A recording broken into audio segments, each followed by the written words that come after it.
And I even think, what if she falls for this and other distractions and never comes back to me?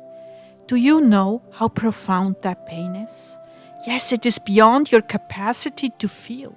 It is like the death of a loved one. That threat alone is so very painful, because this is how I lose people. Souls that were wonderfully close to me, but hit a brick wall and instead of coming to me, ran from me into sin. And some never do return. Oh, please, my bride, do not be a victim of Satan's traps. Please, my loved one, turn back to me no matter how ashamed you are. I am waiting for you.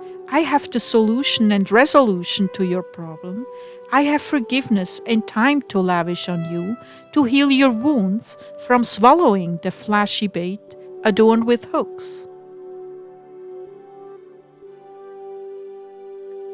Come to me, and I will remove it from your inner parts and restore you to the freedom you had in me.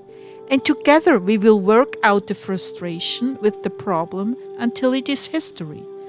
Please, please, don't be afraid to come to me. I'm standing right there, waiting for you. My heart longs to heal, comfort, free, and empower you. Don't delay. Come to me. I'm aching for you.